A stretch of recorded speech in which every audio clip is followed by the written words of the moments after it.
Hi, welcome to my blog post. Going to do one of these vlogs or video blogs or whatever you want to call it. Rather than just got a little bit of time, and it's quicker for me just to say it and record it rather than type it all up. And sometimes when it's quite a lengthy blog and complicated, it can people just get reading a lot of text on a screen is not the best for the eyesight, is it?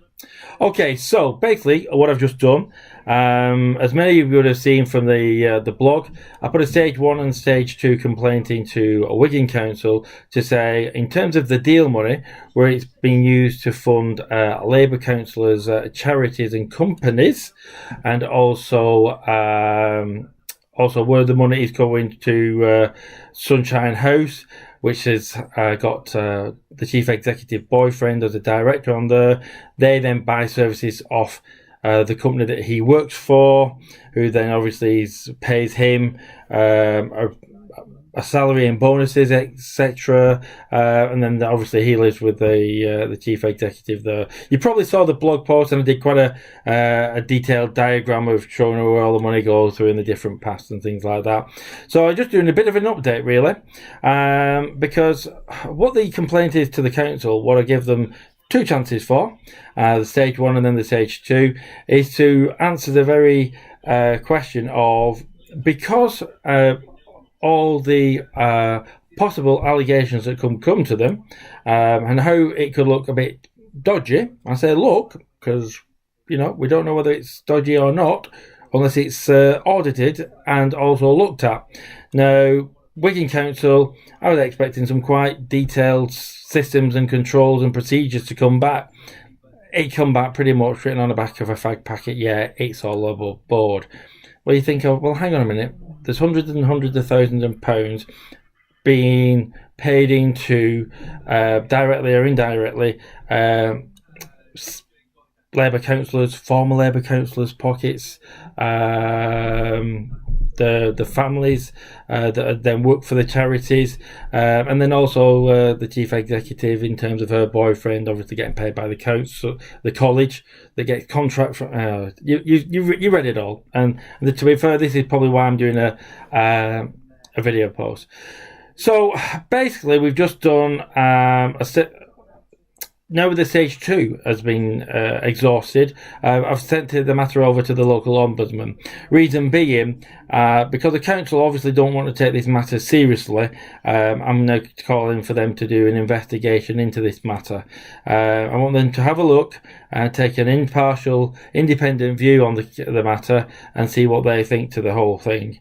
I don't know the procedure from the ombudsman point of view. I would imagine that they'll acknowledge the complaint that I've made, then open an investigation, carry the investigation, probably speak to myself, speak to the council, speak to these charities, the people involved, etc., etc.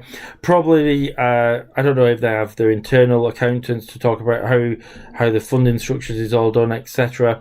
And then to conclude whether it is all okay, or if not, and if the systems and controls, which is ultimately my complaint, is the council does not have strong systems and controls in place to stop any wrongdoing. So if there was going to do any wrongdoing, it'd be pretty easy to do. If you have strong systems and controls, it would be pretty hard to do, and you certainly won't be able to get any allegations thrown up as well. So I don't know how long these things take, but yeah, I'll keep you posted, as I say, and let's see where we go, because it's a serious matter when our money is being paid into the pot, that we should make sure and have peace of mind 100% that money is being used legitimately, appropriately, and the council have got the strongest and the robustest systems and procedures and controls in place to make sure that nothing untoward goes on. And until we get those answers, obviously minds can just run wild on whatever else. I know what I think. I pretty much know what a lot of you guys think as well. But it's okay thinking of it. Let's now prove it. I mean, in the terms of Donna Hall, the chief executive, one of the systems that they probably say, oh, we've got a whistleblowing policy. Well, under the recent case where Stephen Jones was illegally sacked by attempted to, because we stopped that one.